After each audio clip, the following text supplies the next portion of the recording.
একাদশ শ্রেণী পদার্থবিজ্ঞান প্রথম পত্র ভেক্টর। সকলকে স্বাগতম। চলো কিছু ছবি দেখি। এখানে একটি অক্ষকে কেন্দ্র করে একটি পেন্ডুলাম ঘুরছে। এখানে বৃষ্টি থেকে রক্ষা পাওয়ার জন্য ছাতি একটি নির্দিষ্ট কোণে ধরা হয়েছে। একটি শিশুকে একটি কারের মাধ্যমে একটি নির্দিষ্ট কোণে সামনের দিকে টেনে নেওয়া হচ্ছে। এখানে বিভিন্ন দিক নির্দেশ করা হয়েছে। সুতরাং এই জায়গা থেকে আমরা দিক এবং অদিক রাশি অর্থাৎ স্কেলার রাশি ও ভেক্টর রাশি সম্পর্কে ধারণা পাই। এখানে টাওয়ার হতে ঘরের দূরত্ব কত? দূরত্ব 100 মিটার। দিক নির্দেশ করার প্রয়োজন নেই। টাওয়ার হতে ঘরের সরণ কত? পূর্ব দিকে 100 মিটার। এখানে দিক নির্দেশ করতে হবে। স্কেলার রাশি ও ভেক্টর রাশির পার্থক্য। স্কেলার রাশি যে সকল রাশির শুধুমাত্র মান আছে কিন্তু দিক নাই তাদেরকে স্কেলার রাশি বলে। ভেক্টর রাশি যে সকল রাশির মান ও দিক উভয়ই আছে তাদেরকে ভেক্টর রাশি বলে। স্কেলার রাশির উদাহরণ দৈর্ঘ্য, সময়, ভর, তাপমাত্রা ইত্যাদি। ভেক্টর রাশির উদাহরণ সরণ, ত্বরণ, বেগ, বল, টর্ক ইত্যাদি। স্কেলার রাশির যোগ বিয়োগ সাধারণ বীজগাণিতিক নিয়মে করা যায়। ভেক্টর রাশির যোগ বিয়োগ বীজগাণিতিক নিয়মে করা যায় না, ভেক্টর বীজগণিত নিয়মে করা যায়। কয়েকটি ছবি দেওয়া হয়েছে ভেক্টর রাশি এবং স্কেলার রাশির মধ্যে পার্থক্য বোঝানোর জন্য। সমভেক্টর সমজাতীয় সমান্তরাল মান ও দিক একই হবে সেই ভেক্টরগুলোকে সমজাতীয় ভেক্টর বলা হয়। এখানে এ ভেক্টর এবং বি ভেক্টর উভয়ের মান এবং দিক সমান এবং একই দিকে। বিপরীত ভেক্টর সমজাতীয় সমান্তরাল মান সমান কিন্তু দিক বিপরীত। একই জাতীয় হতে হবে, সমান্তরাল হতে হবে। এ ভেক্টরের মান যেদিকে বি ভেক্টরের মান তার বিপরীত দিকে। সুতরাং এ ভেক্টর সমান minus B vector. A vector এবং বি ভেক্টর বামের চিত্রে সমান ভেক্টর, দৈর্ঘ্য একই, দিক একই। বিপরীত ভেক্টর দৈর্ঘ্য এক হলেও দিক বিপরীত দিকে। নাল ভেক্টর বা শূন্য ভেক্টর যে ভেক্টরের মান শূন্য তাকে শূন্য বা নাল ভেক্টর বলে। নাল ভেক্টরের কোনো নির্দিষ্ট দিক নেই, যদিও শূন্যের উপর আমরা ভেক্টর চিহ্ন ব্যবহার করব। সমরেখ ভেক্টর একই রেখায় ক্রিয়াশীল, অর্থাৎ এখানে এ এবং বি দুটি ভেক্টর একই রেখা বরাবর ক্রিয়াশীল। সমতুল্য ভেক্টর একই তলে অবস্থিত হতে হবে, একই সমতলে। এখানে এ বি সি একটি সমতলের উপর অবস্থিত কিন্তু একই রেখায় নয়। একক ভেক্টর যে ভেক্টরের মান এক তাকে একক ভেক্টর বলেন। এখানে এ একটি ভেক্টর, এ ভেক্টরটিকে 7টি মানে বিভক্ত করা হয়েছে। এ ক্যাপ প্রত্যেকটি একক ভেক্টর। একক ভেক্টরকে এ এর উপর ক্যাপ চিহ্ন দেওয়া হয় ছোট হাতের। যে ভেক্টরের দিক একক ভেক্টর ওই ভেক্টরের এবং ওই ভেক্টরের মান, অর্থাৎ একক ভেক্টর আমরা পাবো ওই ভেক্টরকে সেই ভেক্টরের মান দিয়ে ভাগ করতে হবে।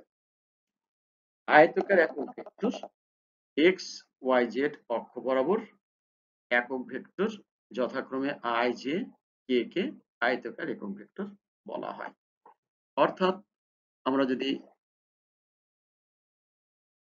এখানে দেখা যাচ্ছে এক্স অক্ষ বরাবর আই ভেক্টর, ওয়াই অক্ষ বরাবর জে ভেক্টর এবং জেড অক্ষ বরাবর কে ভেক্টর। প্রত্যেকটি ভেক্টরকে ক্যাপ চিহ্ন দিয়ে একক ভেক্টর হিসাবে প্রকাশ করা হয়েছে। এখানে X Y Z I J K প্রত্যেকের মান 1 একক। ভেক্টরের যোগের ত্রিভুজ সূত্র: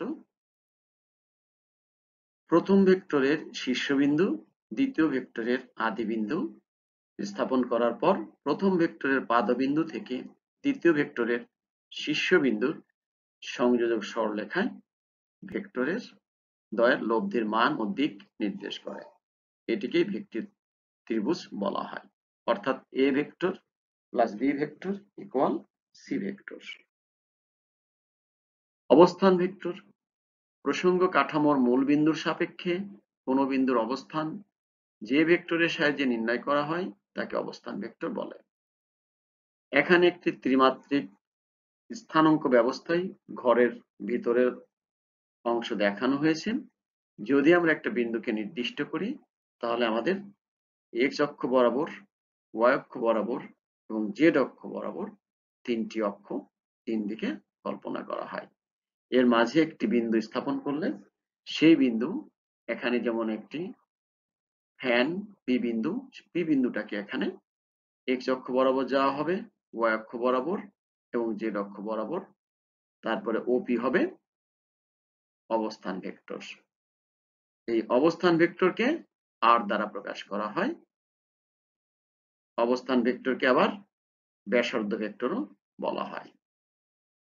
এখানে ওপি পি বিন্দুর অবস্থান ভেক্টর, ওপি আর দ্বারা প্রকাশ করা হবে এবং ভেক্টরটির মান নির্ণয় করতে হলে আর square equal x square plus y square plus z square. অবস্থান ভেক্টরের মান আর equal x square plus y square plus z square to the power half. অবস্থান ভেক্টরের আমরা এক্স এর সঙ্গে আই আয়তক্ষেত্র ভেক্টর প্লাস ওয়াই এর সঙ্গে জে প্লাস জেড এর সঙ্গে কে।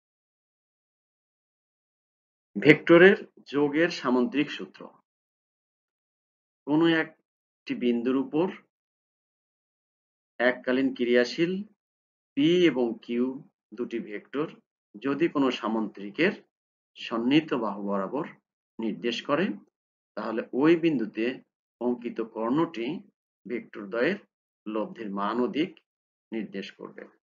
অর্থাৎ এখানে আর ভেক্টরটি পি এবং কিউ ভেক্টরের লব্ধির মান ও দিক নির্দেশ করবে। যদি পি ভেক্টরটি লব্ধি ভেক্টর আর এর সাথে থিটা কোণে ক্রিয়া করে সেক্ষেত্রে আমরা দিক নির্ণয় করতে পারবো। লব্ধি ভেক্টরের মান হবে আর সমান P square plus Q square plus 2pq cos alpha whole to the power half এবং লব্ধি ভেক্টরের দিক হবে পি ভেক্টরটি আর ভেক্টরের সাথে থিটা কোণে ক্রিয়া করলে তখন থিটা সমান tan inverse Q sin alpha divided by P plus Q cos alpha. অর্থাৎ যে ভেক্টরের সঙ্গে কোণ তৈরি করবে সেই ভেক্টর রাশিটি নিচে একা থাকবে, অপর ভেক্টর রাশির সাথে sin আলফা এবং নিচে cos আলফা ব্যবহৃত হবে। এভাবে মনে রাখতে হবে। এখানে একটি পাখি যখন সামনের দিকে অগ্রসর হয় তার বিভিন্ন দিক নির্দেশ করে দেখানো হচ্ছে, অর্থাৎ পাখাটা একটা দিকে সামনের দিকে অগ্রসর হয় আর নিজের শরীরটা অন্য দিকে পরে লব্ধি বরাবর সামনের দিকে অগ্রসর হয়। চিত্রে প্রবহমান নদীটির প্রশস্ততা 1.5 কিলোমিটার এবং স্রোতের বেগ 4 কিলোমিটার পার আওয়ার। রহমত মাঝি এবি বরাবর নৌকো চালনা করে এসি বরাবর ওপারে পৌঁছালেন। নৌকার বেগ 3 কিলোমিটার পার আওয়ার। আমরা এই চিত্রের আলোকে তথ্যের আলোকে একটি সৃজনশীল। একক ভেক্টরের সংজ্ঞা দাও। নাল ভেক্টরের সুনির্দিষ্ট দিক নেই কেন? এসি বরাবর নৌকার অতিক্রান্ত দূরত্ব নির্ণয় করো। এডি বরাবর নৌকো চালিয়ে রহমত মাঝি কি বি বিন্দুতে পৌঁছাইতে পারবেন? গাণিতিক বিশ্লেষণ পূর্বক মতামত দাও। ক যে ভেক্টরের মান 1 তাকে একক ভেক্টর বলে। মান 0 নয় এরূপ ভেক্টরকে তার মান দ্বারা ভাগ করলে ভেক্টরটির দিকে একটি একক ভেক্টর পাওয়া যায়। নাল ভেক্টর হলো শূন্য ভেক্টর। এর মান 0 বলে এর কোনো সুনির্দিষ্ট দিক নির্ণয় করা সম্ভব নয়। তাই এর দিক যে কোনো দিকেই বিবেচনা করা যেতে পারে, তবে অবশ্যই নাল ভেক্টরে 0-এর উপর ভেক্টর চিহ্ন ব্যবহার করতে হবে। মাঝি এবি বরাবর নৌকো চালনা করে এসি বরাবর ওপারে পৌঁছালো। স্রোত ও নৌকার বেগের মধ্যবর্তী কোণ আলফা সমান 90 ডিগ্রি। প্রদত্ত চিত্র অনুযায়ী এবিসিএ এসিবি কোণ সমান থিটা 30 ডিগ্রি, সাইন থিটা সমান AB by AC. AC equal AB by sine theta. AB এর মান 1.3 কিলোমিটার, সাইন 30 অর্থাৎ হিসাব করার পর 3 কিলোমিটার হয়। এসি বরাবর নৌকার অতিক্রান্ত দূরত্ব 3 কিলোমিটার। এই গণিতটি বিকল্প আরো বিভিন্ন পদ্ধতিতে সমাধান করা যায়। এডি বরাবর নৌকো চালালে চিত্র অনুসারে স্রোতের বেগ ইউ, নৌকোর বেগ ভি এবং মধ্যবর্তী কোণ আলফা। সুতরাং স্রোতের বেগ ও লব্ধির বেগের মধ্যবর্তী কোণ থিটা হলে আমরা tan theta equal V sine alpha by U plus V cos alpha. 3 sin 150 degree 4 plus 3 cos 150 degree, 3 sin 150 degree equal 0.5, 4 plus 3 cos 150 এর মান minus 0.866025। এটি হিসাব করার পর 1.07 হয়। সুতরাং থিটা ইকুয়াল tan ইনভার্স 1.07 অর্থাৎ থিটা ইকুয়াল 46.91 ডিগ্রি। সুতরাং নৌকো এবি বরাবর নদী পার হতে পারবে না। মূল্যায়ন অল্প কয়েকটি প্রশ্ন। আমরা ভেক্টর কিভাবে লেখা হয়, অর্থাৎ যে কোনো অ্যালফাবেটের উপর আমরা ভেক্টর চিহ্ন ব্যবহার করব। নাল ভেক্টরের দিক নেই কেন? যেহেতু এর কোনো নির্দিষ্ট মান নেই। তার আয়তকার একক ভেক্টর কি?